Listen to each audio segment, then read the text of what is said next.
नमो नमः। अहोपकार जिनवरनो कुंदनो ध्वनि दिव्यनो चीन कुंद ध्वनि आप्या अहो आ गुरु काहननो। तुझ ज्ञान ध्यान नो रंग अमया दर्श रहो ओ शिव पद तक तुझ संग माता आठ ग्रहो। ये समयसार नाम का परम अध्यात्म शास्त्र है। भगवत कुंदाचार्य देव ने मांगलिक करके समयसार को कहने की प्रतिज्ञा की है। समयसार का अर्थ किया आत्मा का त्रिकाल शुद्ध स्वभाव, यानी जीव में सारभूत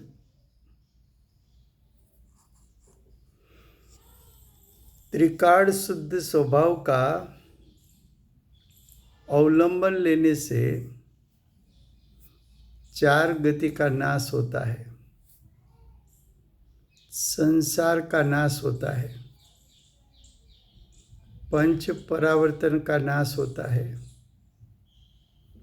मोह राग द्वेष का नाश होता है, दुख का नाश होकर सुख की प्राप्ति होती है। ऐसे समयसार शास्त्र का प्रथम अधिकार जीव जीव अधिकार चलता है। जीव जीव अधिकार में आचार्य भगवान जीव जीव के बीच में भेदरूप श्रद्धान करा के सम्यक दर्शन की प्राप्ति कराना चाहते हैं। जीव जीव अधिकार की 50 से 55 गाथा चलती है। उसका विषय है कि 29 प्रकार का अजीव का वर्णन करते हैं। वर्णन क्यों किया कि जो 29 प्रकार अजीव का है उसको मिथ्या दृष्टि जीव, अज्ञानी जीव अनादिकाल से वो अजीवों को जीव मानता है। अजीव को जीव मानना सबसे बड़ा पाप मिथ्यात्व है।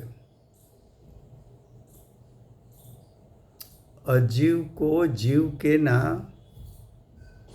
वो अभिप्राय विपरीत अभिप्राय है,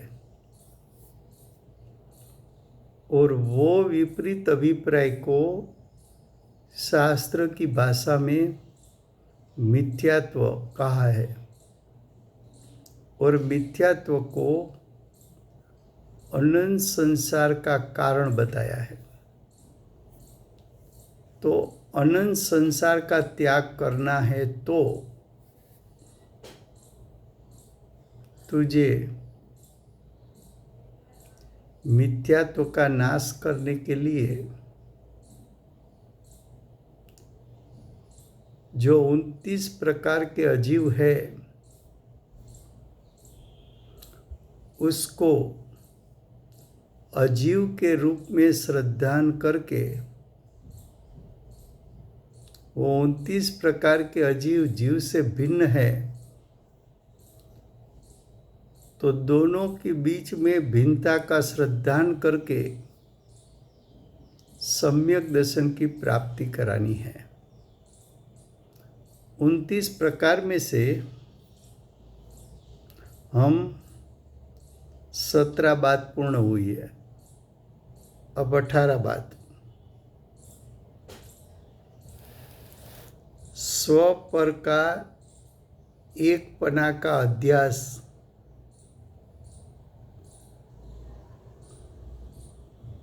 स्व पर का एक पना, उसका अध्यास। तो स्व पर, स्व और पर है तो भिन्न, है तो द्रव्य क्षेत्र काल भाव से भिन्न, है तो दोनों का स्वरूप भिन्न, दोनों का लक्षण भिन्न। फिर भी उसमें दोनों एक में है, दोनों मिलके एक पदार्थ है।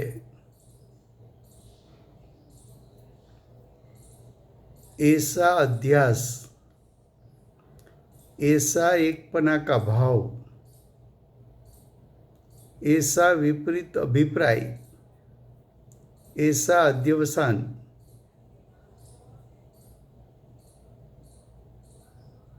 ऐसी स्थिति किसको होती है? हम सबको, अज्ञानियों को।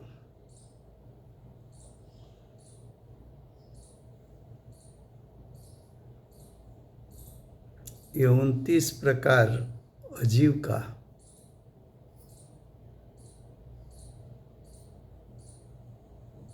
अजीव होते हुए भी उसको जीव मानना, जीव अजीव को एक में कर दिया अभिप्राय में। वस्तु में जीव अजीव एक नहीं हो सकते, क्योंकि जीव का स्वरूप भिन्न है, अजीव का स्वरूप भिन्न है। जीव का लक्षण भिन्न है, अजीव का लक्षण भिन्न है। वस्तु दो एक नहीं हो सकती। फिर भी अज्ञानी उसको एक में मानता है।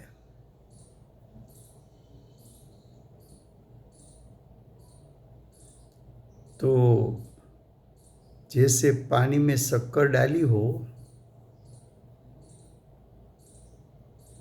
तो मीठा पानी, तो मीठा पानी कोई एक पदार्थ नहीं है।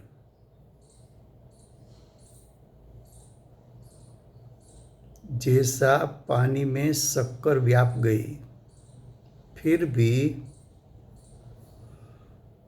पानी और शक्कर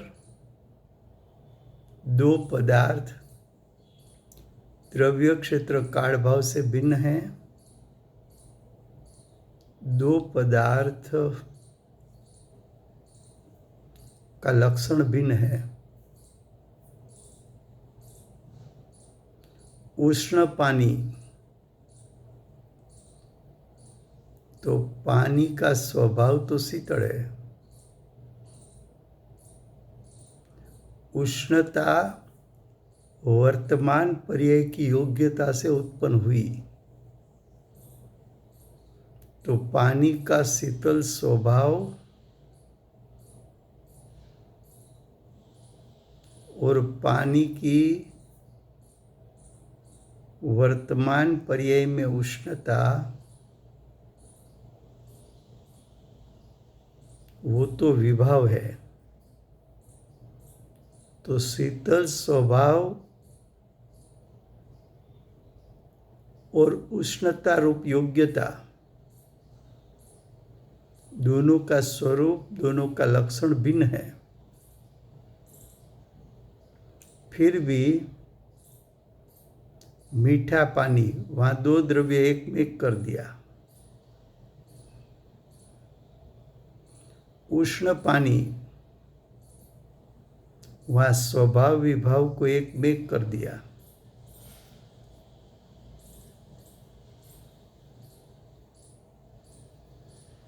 मीठा पानी का एक पदार्थ माना,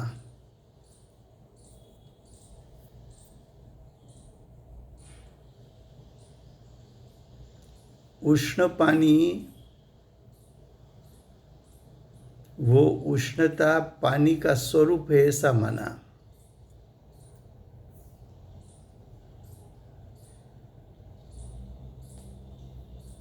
तो स्व पर का एकपना का अध्यास,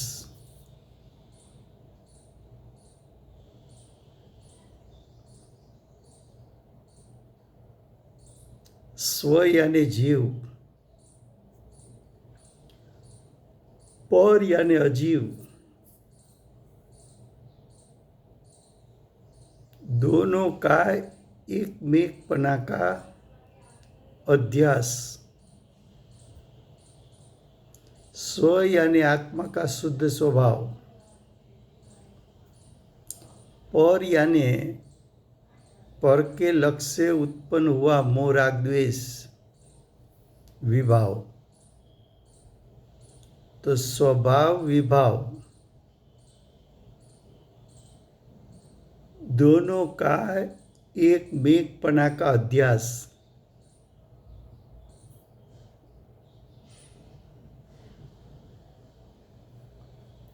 ये विपरीतता है,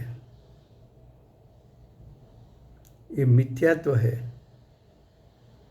ये अनंत संसार का कारण है।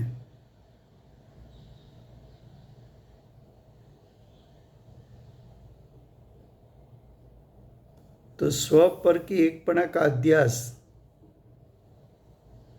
होता है तब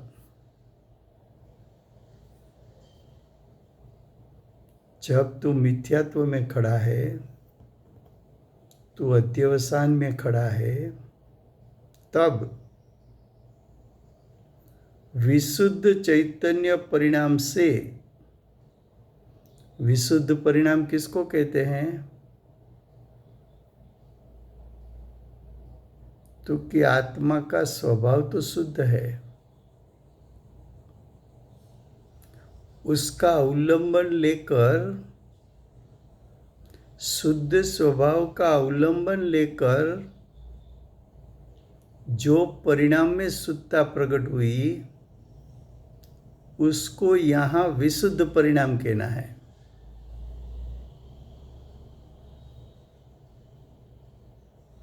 क्या कहा?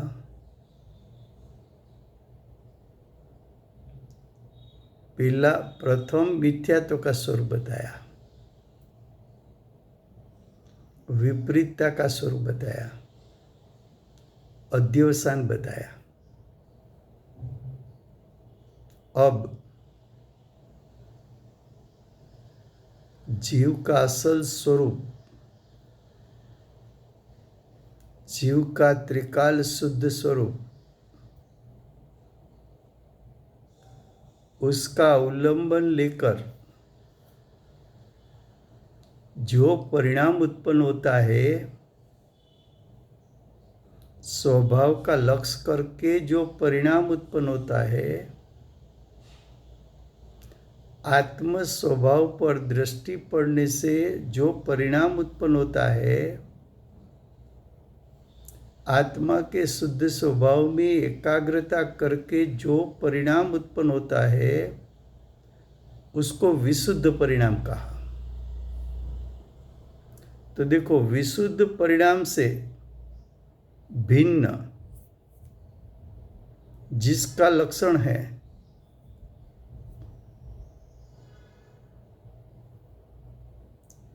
एक अध्यवसान है, दूसरा विशुद्ध परिणाम है। तो अध्यवसान तो अशुद्ध परिणाम है, विशुद्ध परिणाम यानी शुद्ध परिणाम है। तो शुद्ध परिणाम से अशुद्ध परिणाम की भिन्नता, जुदापना, जिसका लक्षण है, ऐसे अध्यात्म स्थानों,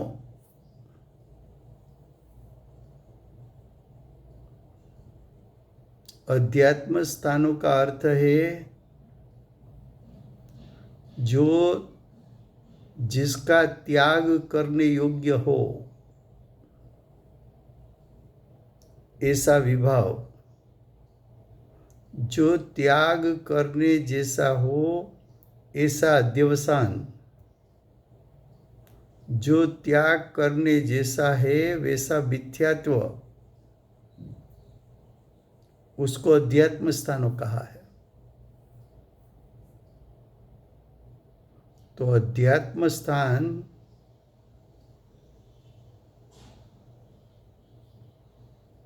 उसका लक्षण और विशुद्ध चैतन्य परिणाम उसका लक्षण। तो कि विशुद्ध परिणाम का जो लक्षण है उससे अध्यवसान का लक्षण भिन्न है, अध्यात्म स्थानों का लक्षण भिन्न है।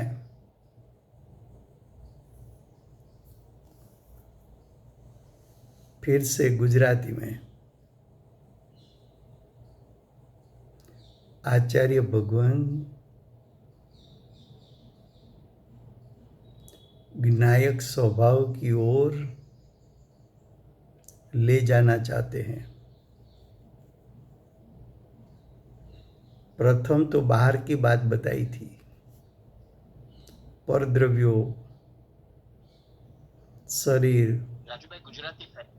हाँ सॉरी, प्रथम तो आचार्य भगवंते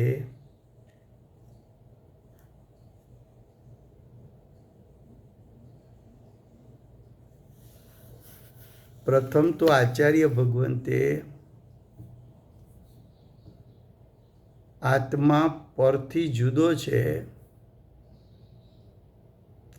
ए तो बहारनी वात पहेला बतावी थी।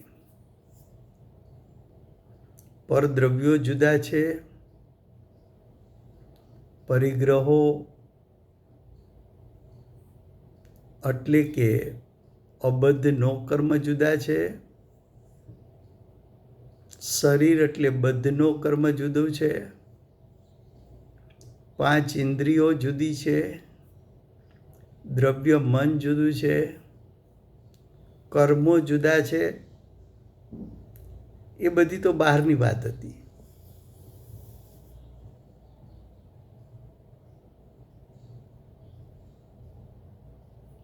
ફરીથી જુઓ ગુજરાતીમાં, સ્વ પરના એકપણાનો અધ્યાસ હોય ત્યારે,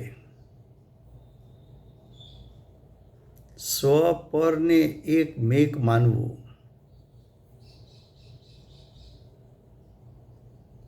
સ્વ પર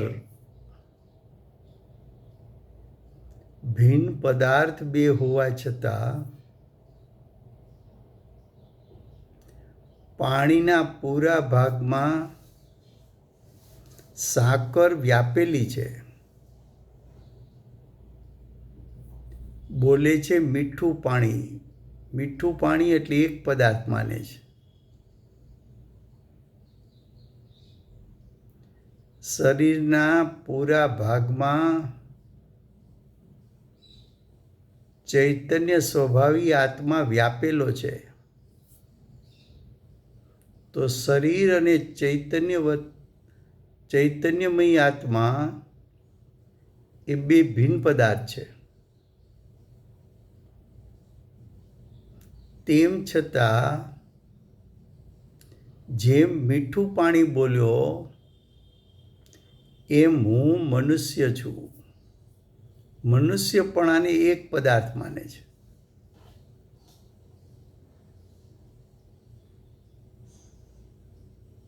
तो ज्यां बे पदार्थनी भिन्नता छे छतां बे पदार्थना द्रव्य क्षेत्र काळभाव भिन्न होवा छतां बंनेना लक्षण जुदा होवा छतां बंनेने एक मेघ एक पदार्थ तरीके मानवो ए अध्यवसाय छे।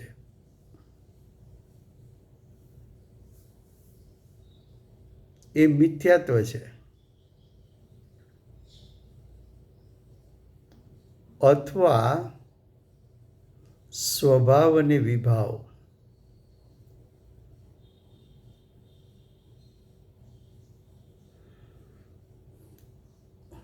ગરમ પાણીના કુંડ હોય, પાણીમાં હાથ નાખે તો ગરમ લાગે,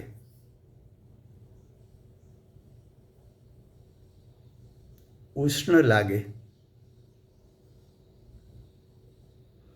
પણ પાણી સ્વભાવથી શીતળ છે અને એની ઉષ્ણતા સંયોગી ભાવ છે.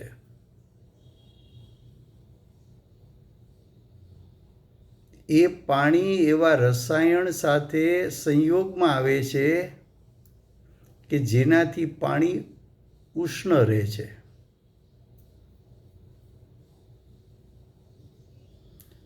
તો પાણીનો શીતળ સ્વભાવ અને સંયોગી ભાવ એ બેને એકમેક માનીને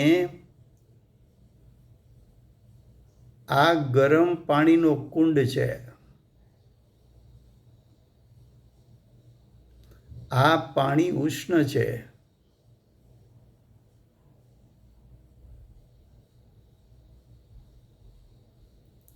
એવું એકમેકપણું માનવું એ એકપણાનો અધ્યાસ કહો, અધ્યવસાન કહો, વિપરીત અભિપ્રાય કહો કે મિથ્યાત્વ કહો,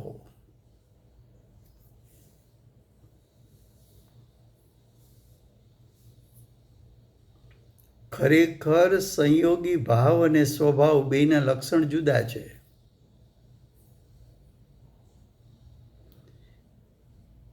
સ્વભાવ ત્રિકાળ છે, પરિપૂર્ણ છે, શુદ્ધ છે, સ્વયં સિદ્ધ છે. સંયોગી ભાવ પર્યાયની યોગ્યતા છે, એમાં પરની સાપેક્ષતા છે, એ વિભાવ છે, પરના લક્ષ્ય પરના આશ્રય થયેલો છે. બેના લક્ષણ જુદા છે.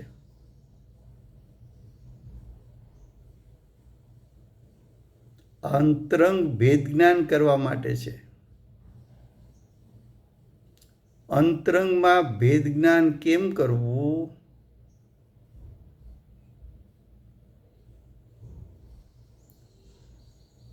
અમને એટલે અજ્ઞાનીને अजीव को जीव माना. जीव अजीव में अंतर ही नहीं किया, दोनों को मिला के एक पदार्थ माना.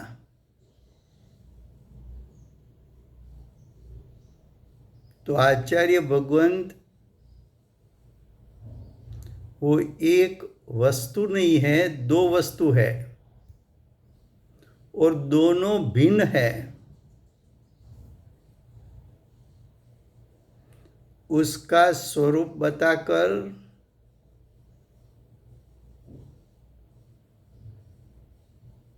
भिन्नता का ज्ञान करा के, भिन्नता का श्रद्धान करा के, दोनों की लक्षण की भिन्नता बता के, लक्षण के माध्यम से लक्ष्य ऐसा ज्ञायक स्वभाव उसको ग्रहण करा के तुझे सम्यक दर्शन की प्राप्ति कराना चाहते हैं.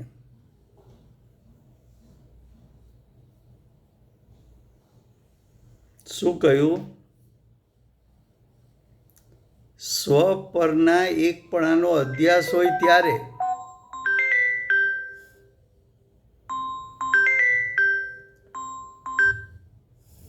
સ્વ પરના એકપણાનો અધ્યાસ હોય ત્યારે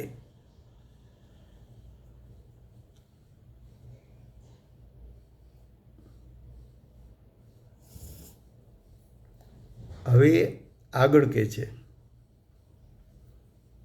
વિશુદ્ધ ચૈતન્ય પરિણામથી. વિશુદ્ધ ચૈતન્ય પરિણામ કોને કહેવા?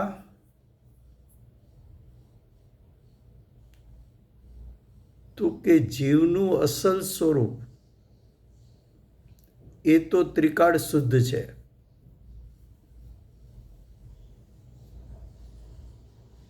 એ ત્રિકાળ શુદ્ધ સ્વરૂપનું ધ્યાન કરીને, લક્ષ કરીને, એના પર દ્રષ્ટિ મૂકીને, એના પર ઉપયોગ મૂકીને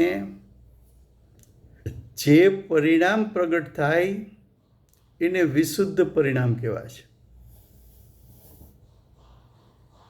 એટલે કે શુદ્ધ પરિણામ કહેવાય છે. આવા શુદ્ધ પરિણામથી जुदापणु, ऐसे शुद्ध परिणाम से भिन्नपना जिसका लक्षण है, आवा शुद्ध परिणाम थी भिन्न जेनु लक्षण छे, ऐसा जो अध्यात्म स्थानों, अध्यात्म स्थानों कैसा है? अध्यात्म स्थानों केवा छे? शुद्ध परिणाम थी भिन्न.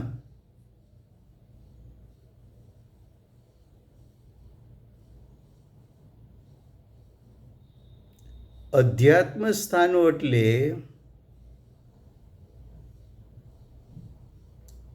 अध्यवसान.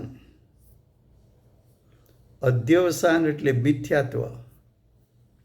मिथ्यात्व एटले स्व परनो एकपणानो अभिप्राय. क्या कहा? अध्यात्म स्थानों का अर्थ क्या है? तो अध्यात्म स्थानों का अर्थ है, उसको आप अध्यवसान कह सकते हो, उसको आप मिथ्यात्व कह सकते हो, उसको आप विपरीत श्रद्धान कह सकते हो, उसको आप स्वपर का एकपना का अभिप्राय कह सकते हो, और उसको विभाव भी कह सकते हो. तो देखो, अध्यात्म स्थानों है उसका लक्षण, और विशुद्ध चैतन्य परिणाम है उसका लक्षण. दोनों का लक्षण भिन्न भिन्न है. विशुद्ध चैतन्य परिणाम ने तो ज्ञायक स्वभाव का आश्रय लिया है. अध्यात्म स्थानों ने कर्म के उदय का अवलंबन लिया है. अध्यात्म स्थानों वो तो विभाव है, विभाव रूप परिणाम है. विशुद्ध चैतन्य परिणाम तो आंशिक शुद्ध या परिपूर्ण शुद्ध परिणाम है.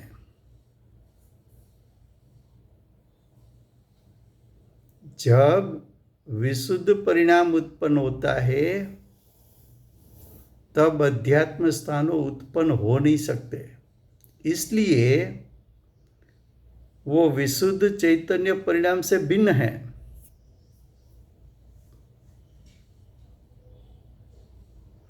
अध्यात्म स्थानों उसका त्याग करने जैसा है, और विशुद्ध चैतन्य परिणाम ग्रहण करने जैसा है. अध्यात्म स्थानों है ही है, और विशुद्ध चैतन्य परिणाम प्रकट करने के लिए उपाधि है, आश्रय के लिए उपाधि नहीं है.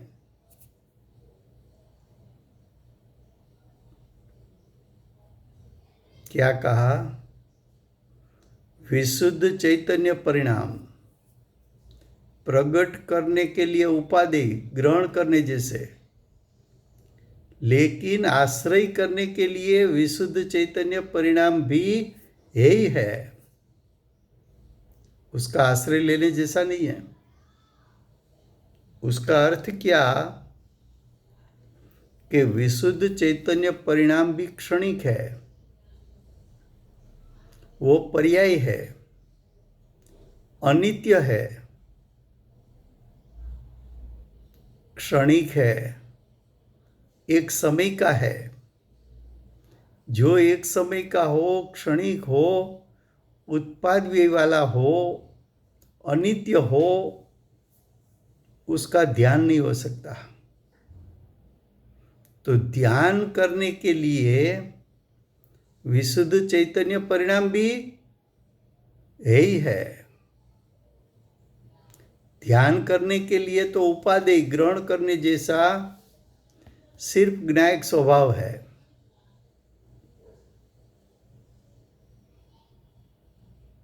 तो यहां जो दो का लक्षण भिन्न बताया कि अध्यात्म स्थान का लक्षण वो भी अशुद्ध परिणाम है, विशुद्ध चैतन्य परिणाम वो भी परिणाम है, लेकिन वो आंशिक शुद्ध या परिपूर्ण शुद्ध परिणाम है। दोनों का लक्षण भिन्न। जब विशुद्ध चैतन्य परिणाम उत्पन्न होता है तब अध्यात्म स्थान उत्पन्न नहीं हो सकता। ख्याल में आता है? शांति से समझना है। अब आगे, वो सभी जीवों को नहीं, क्योंकि वो पुद्गल द्रव्य के परिणाममय होने से अनुभूति से भिन्न है। क्या कहा? जो अध्यात्म स्थान है यानी अध्यवसाय है, यानी मोह राग द्वेष है, यानी विभाव है, वो जीव का स्वरूप नहीं है, असल स्वरूप नहीं है।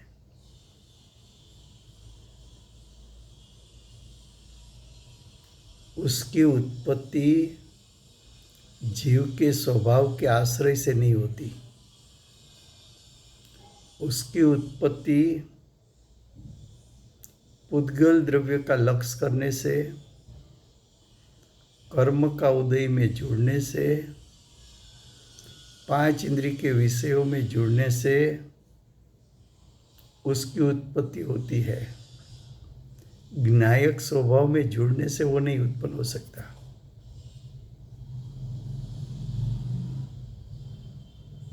तो जब आत्मा की अनुभूति होती है, जब विशुद्ध चैतन्य परिणाम उत्पन्न होते हैं,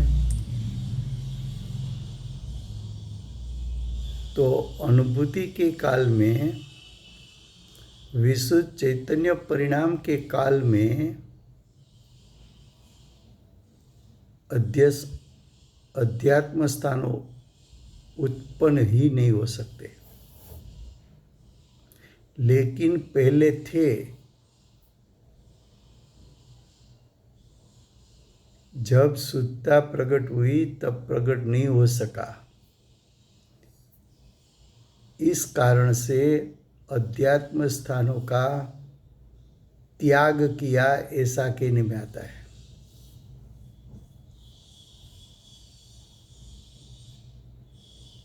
देखो,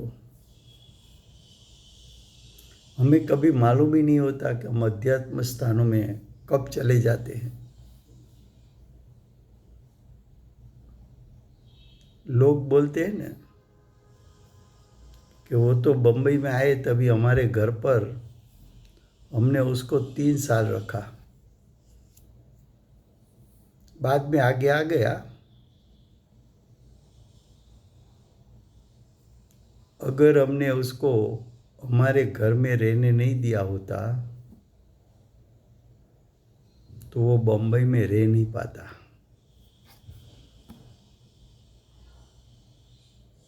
तो ऐसा वाक्य बोलने में उसको मालूम नहीं है कि मैं पर का कुछ कर सकता हूँ। ऐसी जो कर्तृत्व बुद्धि उसका घुटन हुआ, वो अध्यात्म स्थान है।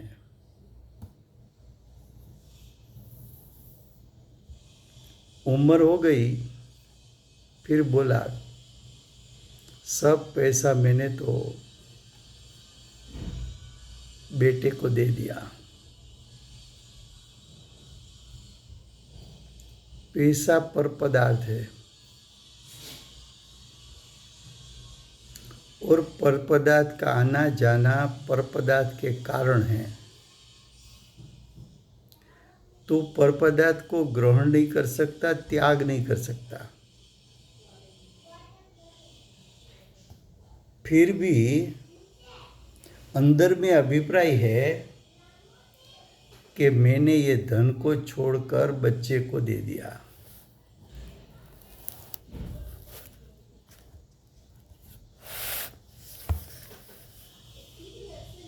मैंने खाया, मैंने भोजन लिया। अचेतन जड़ पदार्थ, उसका परिणमन स्वतंत्र और शरीर का परिणमन भी स्वतंत्र।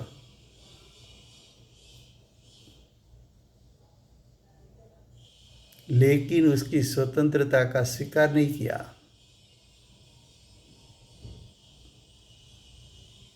मैं भोजन ले सकता हूँ, मैं पानी पी सकता हूँ, मैं शरीर को ठीक रख सकता हूँ, मैं संस्था और समाज का कुछ कर सकता हूँ।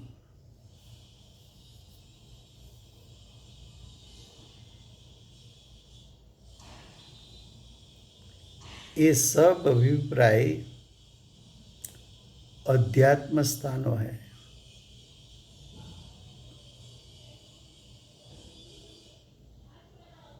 बेटे के प्रति राग, पत्नी के प्रति राग, बच्चे के प्रति राग, फैमिली मेंबर के साथ राग का भाव, मुमुक्षुओं के प्रति राग का भाव, सब अध्यात्म स्थानों हैं। सच्चे देव शास्त्र गुरु,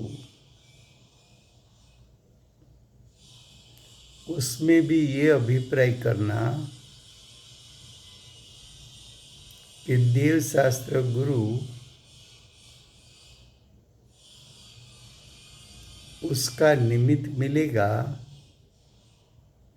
तो मुझे सम्यक दर्शन होगा। देव शास्त्र गुरु सम्यक दर्शन की प्राप्ति कैसे होती है, उसकी कला दिखा सकते हैं। लेकिन प्राप्त करने के लिए तुझे स्वयं का पुरुषार्थ करना पड़ेगा।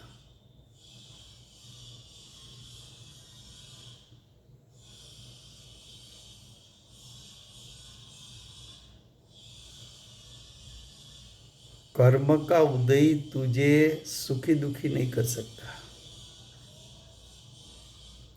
संयोग तुझे सुखी दुखी नहीं कर सकता।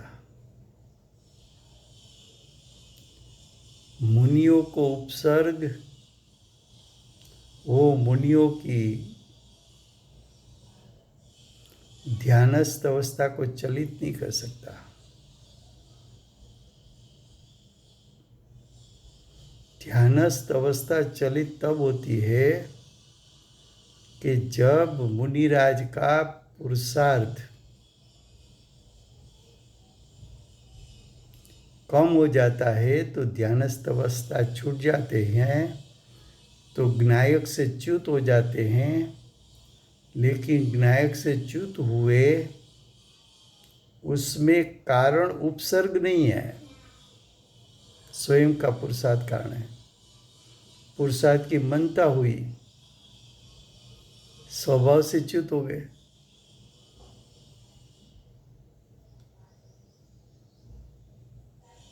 जब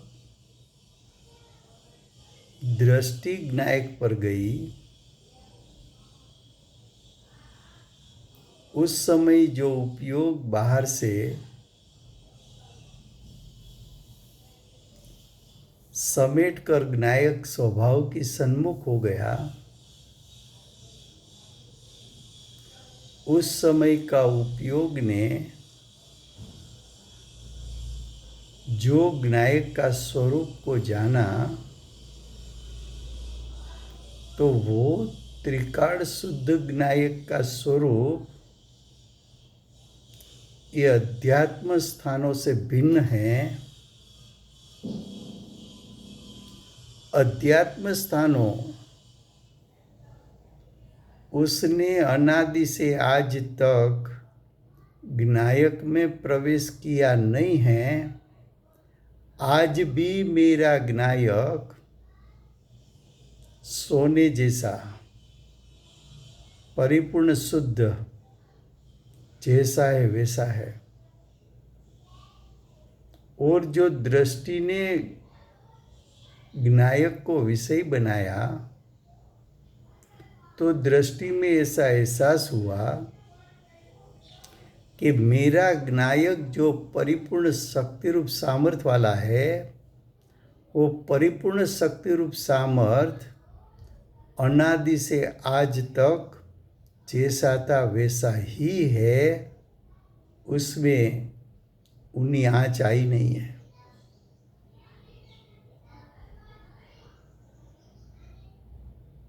आचार्य भगवान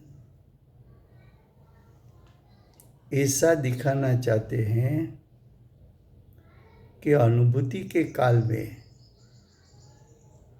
जो शुद्ध परिणाम उत्पन्न होता है, तो वो शुद्ध परिणाम के समय वहाँ अध्यात्म स्थानों उत्पन्न ही नहीं हो सकते, उसकी उत्पत्ति नहीं है। तो विशुद्ध चैतन्य हाँ जी। ये स्थिति ज्ञानी की और अज्ञानी दोनों की है? नहीं, ये स्थिति ज्ञानी की है। अच्छा, ओके। अज्ञानी को चिंतन मनन चलता है। चिंतन में ऐसा चलता है कि मेरा ज्ञायक स्वभाव और विभाव भिन्न है, लेकिन आत्मा की अनुभूति नहीं हुई। जो चिंतन के काल में जो परिणाम है, वो परिणामों को विशुद्ध कहा है। विशुद्धि लब्धि है ना, सम्यक दर्शन पूर्व। तो वो विशुद्धि का अर्थ है, वो भिन्न है विशुद्धि का अर्थ। और यहाँ विशुद्ध चैतन्य परिणाम, उसका अर्थ भी भिन्न है।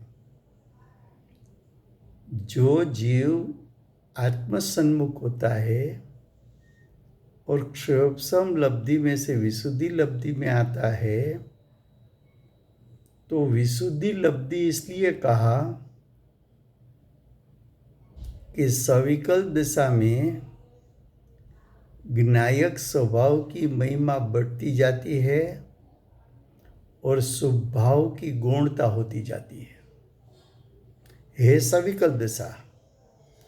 स्वभाव मंद होता जाता है और ज्ञायक स्वभाव की महिमा बढ़ती जाती है।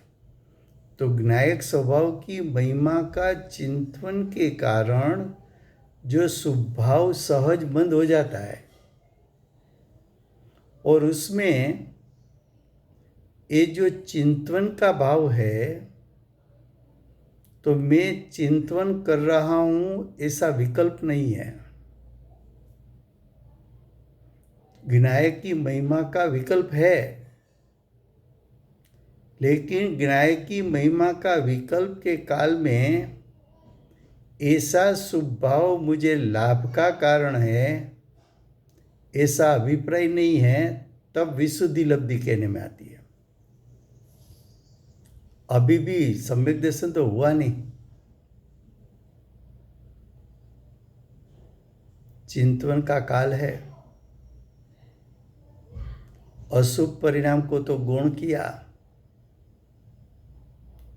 बाह्य के शुभ परिणामों को भी गौण किया।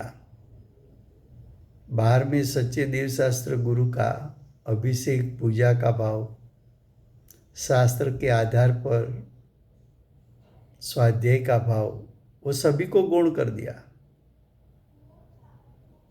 भक्ति के शब्दों का उच्चारण, वो भी भाव गौण कर दिया। अकेला ज्ञाय का चिंतन, अकेला ज्ञाय की महिमा और महिमा करने वाला विकल्प की भी महिमा का भाव नहीं है।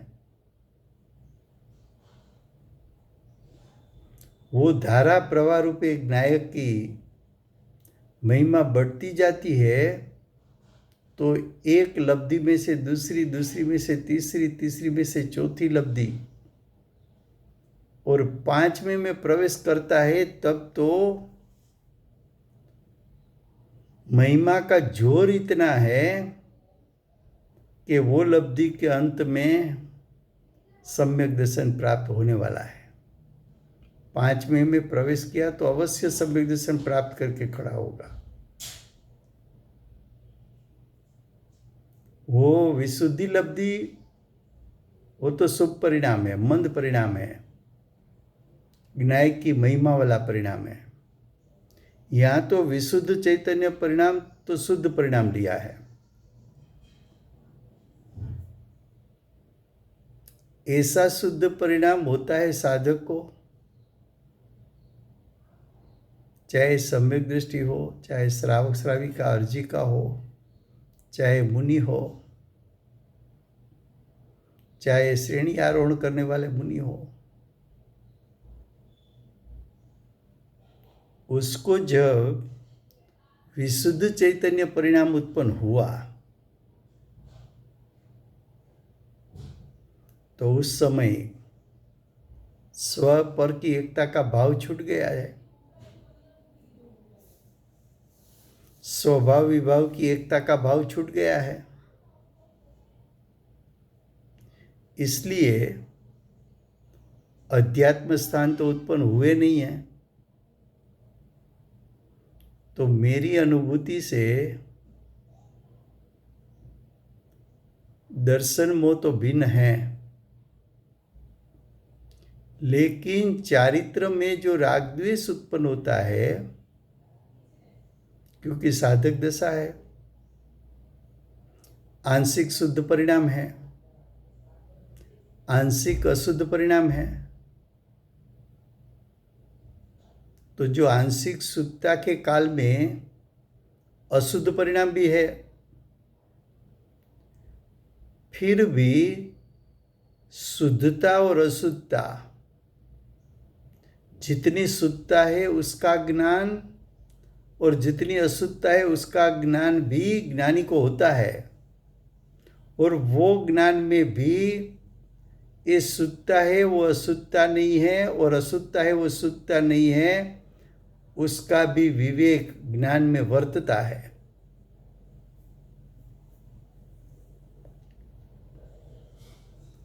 अभिप्राय में तो स्पष्ट है, शुद्धता ने स्वभाव का आश्रय लिया है और अशुद्धता ने कर्म के उदय का आश्रय लिया है। ज्ञान धारा भी है। तो आपने बताया ना कि भाई जो विशुद्ध चैतन्य परिणाम से आपने जो बताया ना कि उस टाइम पे जब अनुभूति होती है तो आध्यात्म स्थान उत्पन्न नहीं होते, तो ज्ञानी को तो दोनों चीज वर्त रही है ना, समझ में आ रहा है ना कि अशुद्ध, ये शुद्ध है, तो वो कैसे चारित्र का उनको कैसे ज्ञान हो जाता है फिर, देखो, जब शुद्ध परिणाम? अध्यात्म हाँ। स्थान जो है चौथे गुण स्थान पर है सम्यक दृष्टि, पंचम गुण स्थान पर श्रावक श्राविका के अर्जी का है, छठे सात में मुनिराज है और श्रेणी आरोहण करने वाले मुनिराज है।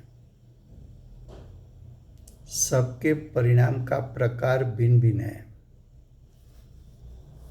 तो देखो, पहले सम्यक दृष्टि की बात करें तो सम्यक दृष्टि को अनुभूति के काल में मिथ्यात्व उत्पन्न नहीं होगा, अनंतानुबंधी कसाई नहीं उत्पन्न होगा। तो सम्यक दृष्टि के विशुद्ध चैतन्य परिणाम से मिथ्यात्व और अनंतानुबंधी कसाई, तो मिथ्यात्व और अनंतानुबंधी कसाई को अध्यात्म स्थान कहा।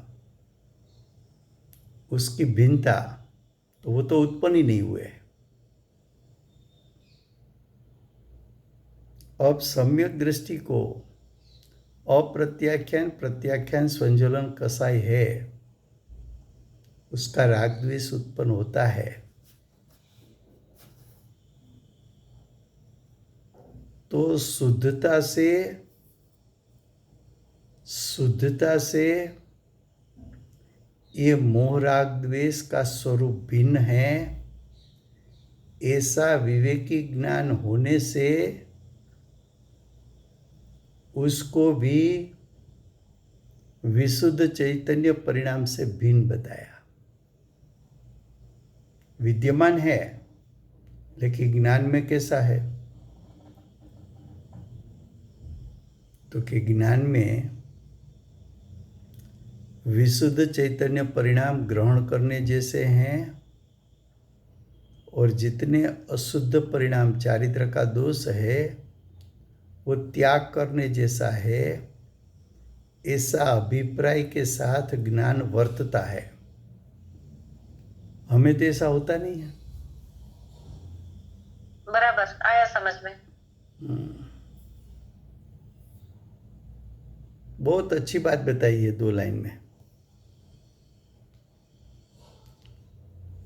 देखो, स्व पर का एक पना, सभी जगह 2 बात लेनी है। स्व यानी तेरा आत्मा, पर यानी तेरे अलावा पर द्रव्य। एक ऐसा विषय चुनना है और दूसरा विषय स्व यानी मेरा आत्मा का शुद्ध स्वभाव और शुद्ध परिणाम, और पर यानी अध्यवसान या तो अध्यात्म स्थान। तो एक स्वभाव विभाव की भिन्नता और एक स्वद्रव्य परद्रव्य की द्रव्य क्षेत्र काल भाव से भिन्नता।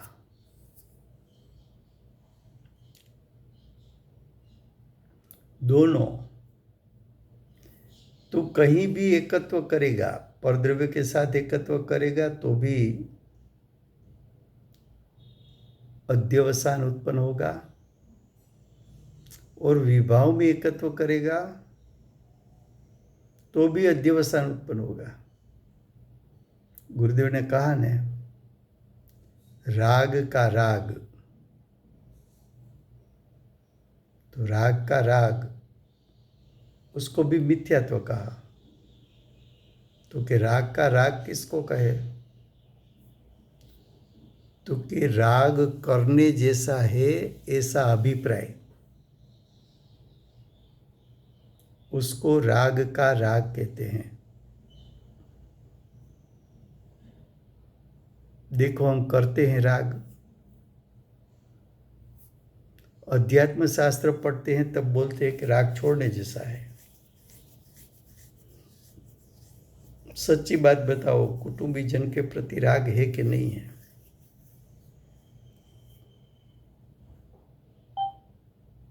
और कुटुंबीजन के प्रति राग किया, तभी वो बोलता है क्या? तभी वो बोलता है, वो ऐसा ही बोलता है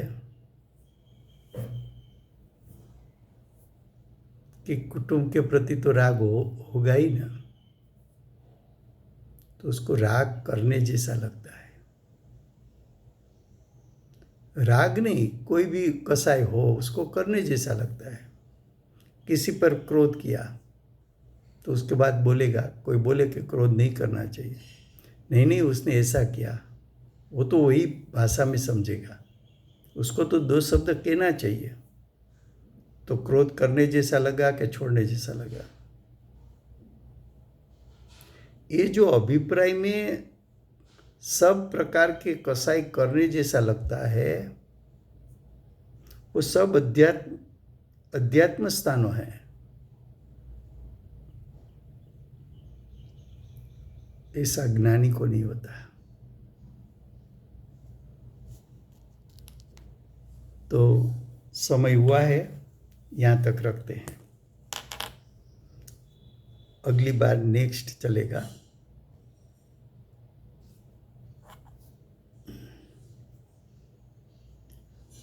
વર્તમાન 24ના